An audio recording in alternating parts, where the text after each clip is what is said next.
आज चिकलठाण येथे करमाळा तालुक्यातील उजनी धरण रस्त्यांच्या संदर्भातील ही दुसरी बैठक या ठिकाणी संपन्न झाली. काय नेमकं या ठिकाणी ठरलेलं आहे? आजच्या बैठकीमध्ये जे शासनाने जी आर काढले धरणग्रस्तांच्या विरोधातलेच म्हणले तरी वावगं ठरणार नाही. त्या जी आरला कडाडून विरोध करून ते जी आर रद्द कसे होतील आणि शेतकऱ्यांच्या बाजूने निर्णय होईल त्या बाबतची भूमिका ठरलेली आहे. आपण या संदर्भात आमच्या इंदापूर तालुक्याचे लोकप्रतिनिधी दत्ता भरणे कृषी राज्यमंत्री यांना निवेदन दिलेलं होतं. या संदर्भातलं हर्षवर्धनजी पाटील माजी मंत्री त्यांना निवेदन दिलेलं होतं. करमाळा तालुक्याचे आमदार नारायणआबा पाटील यांना देखील निवेदन दिलं. माढा तालुक्याचे आमदार अभिजित आबा पाटील यांना देखील निवेदन दिले. दौंडचे आमदार राहुलदादा कुल यांना देखील निवेदन दिले. आणि मी रयत क्रांती संघटना पुणे जिल्हा अध्यक्ष निलेश देवकर, आमचे नेते सदाभाऊ खोत हे देखील इंदापूरला आता 1 तारखेच्या निमित्ताने आल्यानंतर त्यांना सुद्धा आम्ही निवेदन दिलं होतं. त्या अनुषंगाने सदाभाऊ खोत यांनी जलसंपदा मंत्री विखे पाटील साहेब यांच्याशी चर्चा करून या विषयाचं गांभीर्य विखे पाटील साहेबांच्या कानावरती घातल्यानंतर उद्या बुधवारी 4 मार्च 2026 रोजी त्यांनी एक मीटिंग या धरणग्रस्तांबरोबर किंवा ज्यांनी निवेदन दिले त्या संदर्भातले प्रतिनिधी व धरणग्रस्त अशा संदर्भातली एक मीटिंग मंत्रालयामध्ये आयोजित केलेली आहे. आणि त्या बुधवारच्या मीटिंग कडे आता आमचं लक्ष लागलंय काय होतं निर्णय ते.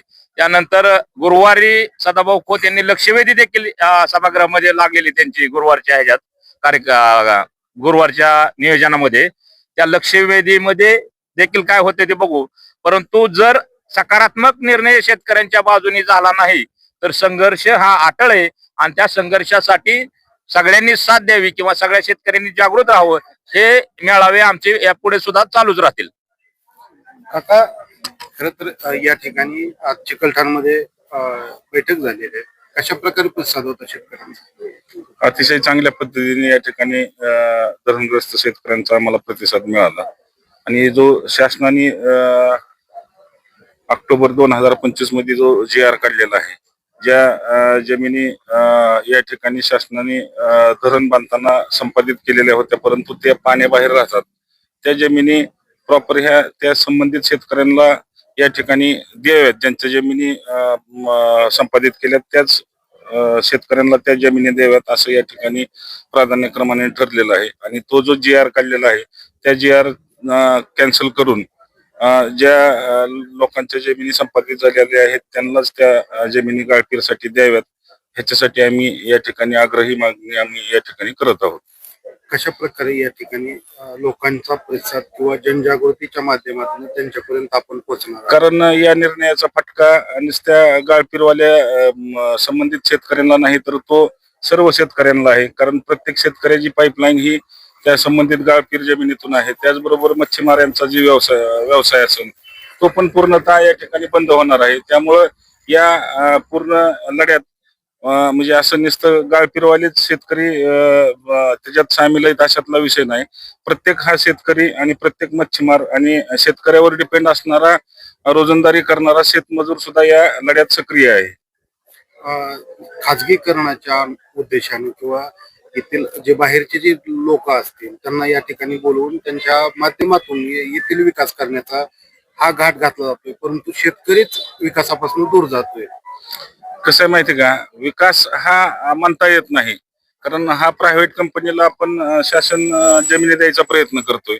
म्हणजे काय ह्याच्यात संबंधित शेतकऱ्यांचा विकास आहे किंवा इथल्या ग्रामस्थांचा बॅकवॉटरच्या ग्रामस्थांचा विकास आहे अशातला विषय नाही. हा विकास फक्त त्या संबंधित उद्योगपतींचा विकास आहे. ह्याच्यात अधोगती खरी इथल्या ग्रामस्थांची इथल्या संबंधित शेतकऱ्यांची. हा विकास फक्त उद्योगपतींचा विकास करण्यासाठी हा शासनाने निर्णय घेतलेला असावा असं मला किंचित वाटतं.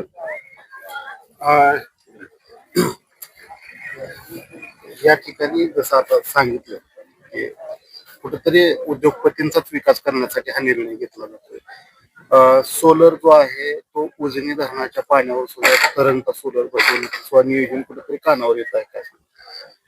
सोलर संबंधीचा निर्णय अतिशय चुकीचा निर्णय असून त्या संबंधामध्ये सर्व जवळजवळ हजारो मच्छीमार लोकांना त्याच्यावर अन्याय होणार आहे.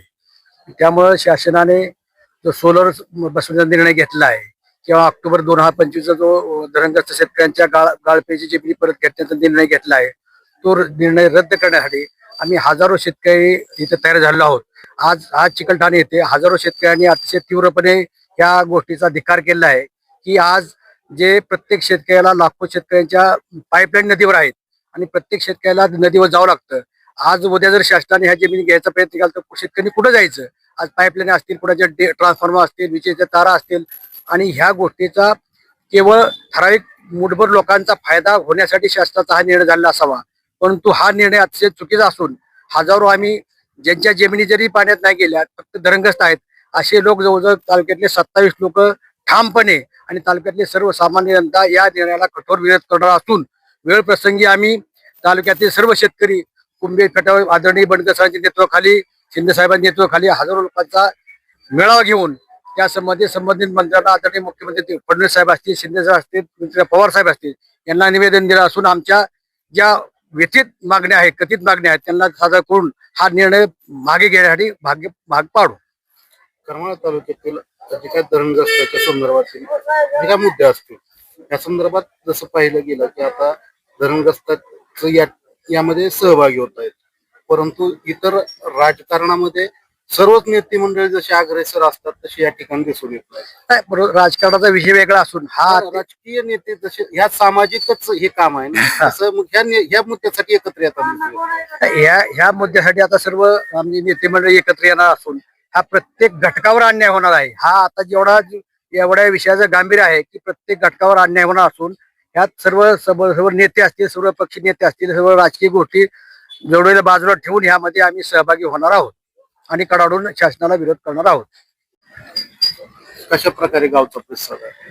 काय झालंय, बऱ्याच दिवसापासून इथं पर्यटन म्हणून मिटिंग झालत्या, ग्रामपंचायत मध्ये मिटिंग झालत्या. पण ह्यांनी काय केलं की स्थानिक जी लोक आहेत ते स्थानिक लोकांना न काही विचार घेता की बाबा इथं संस्था ह्यांना नाही तर ते बाहेरच्या ज्यांची उलाढाल भरपूर आहे ह्या आहेत ह्या लोकांना प्राधान्य दिलं आणि त्या लोकांनी की भाडे तत्वावर ह्याच्यावरती जमिनी घेतल्या. म्हणजे स्थानिक लोकांसाठी किंवा जे आता ज्या लोकांचा म्हणजे जमिनी गेल्या त्या लोकांनाच म्हणजे उपजीविका करण्यासाठी किंवा त्या स्थानिक जे भूमिहीन लोक झालेत उजनी जमिनी गेल्यामुळे त्यांनाच उदरनिर्वाहासाठी किंवा इथं उद्योगधंद्यासाठी पर्यटन मध्ये त्यांना द्यायला पाहिजे होतं, तर ते दिलं नाही. ते पर्यटनच्या संदर्भात मी नियोजन समितीला जाऊन सोलापूरला बी भेटलो की तिथं सांगितलं की बाबा स्थानिक लोकांना तुम्ही जे पर्यटनचं केलेलं होतं ते स्थानिक लोकांनाच त्याचं काम करण्याची किंवा त्याचं उत्पन्नाचं साधन हे स्थानिक लोकांचंच पाहिजे ना. बाहेरच्या लोकांनी येऊन जर इथं धंदा केला, सगळं उद्योगधंदा केलं तर जे पोटा पाण्यासाठी जी लोक इथून बाहेर जातात इथं जर स्थानिकला तुम्ही दिलं, कामं दिली तर बाहेर जे गेलेले पुणे मुंबई लोक गेले ते इथं येऊन काहीतरी उद्योगधंदा टाकून काहीतरी करून इथं गावी परत येतील. त्या संदर्भात बी स्थानिक लोकांना प्राधान्य द्यायला पाहिजे. घेतील का निर्णय? काही निर्णय घ्यायला पाहिजे कारण आम्ही हा विरोध काढून करणार आहे आणि जरी उद्या त्यांचा काही निर्णय झाला तर आम्ही ग्रामपंचायतच्या माध्यमातून ग्रामसभा हे लावून त्याला विरोध करणार.